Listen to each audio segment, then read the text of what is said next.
One day in 2000, criminologist Dr. Fujita went to the detention center in Osaka to interview a young male who had been arrested a few days earlier. Yukio Yameji, waiting for him at the meeting place, was a boy with a nice and smooth appearance. However, after talking with him for tens of minutes, Fujita couldn't shake the thought off that he was a monster who had already crossed the border of normal. Yukio Yameji, a late teenager who beat his own mother to death with an aluminum baseball bat, blamed it entirely on external environment. He claimed that during his childhood he had been repeatedly assaulted by his alcoholic father, and his mother also participated in the violence. And after his father died of cirrhosis, his family became even more into debt, so he gave up to go to school and had to work hard. And he said that the decisive reason for the murder of his mother was that his mother, Kikyu, was against his relationship with his girlfriend, and the anger that had accumulated so far exploded. Perhaps because the victim was dead and the case had been solved. The police seemed to accept Yukio Yamaji's confession as it was. However, Dr. Fujita noticed something unusual about Yukio Yamaji's attitude during the consultation.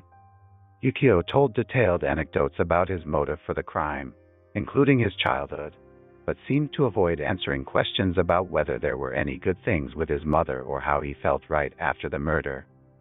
And no matter how long the bad feelings had built up, he could have felt sorry for his mother to some extent, but this young man did not seem to have any guilt towards his mother.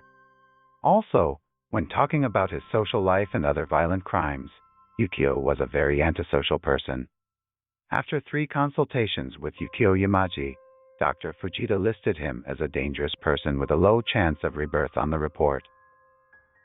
However, Yukio, who claimed his unfortunate childhood, continued poverty, and his mother's verbal abuse as the cause of the crime, gets a sympathy from the jurors and was released after just 3 years. Fujita expressed his objection at this time as well, but it was not accepted. And 2 years later, after 2 more girls are sacrificed, Fujita's thought was revealed to be correct.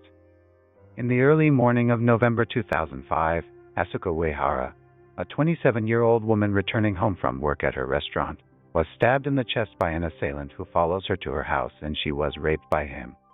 After a while, her baby sister Chihiro Uehara, who came to the house, was stabbed and then assaulted by him just like her older sister. And then, the man stabbed the 2 sisters one more time to make sure their death and left the house. Less than a month later, the police caught the culprit in this murder case, and he was Yamaji Yukio.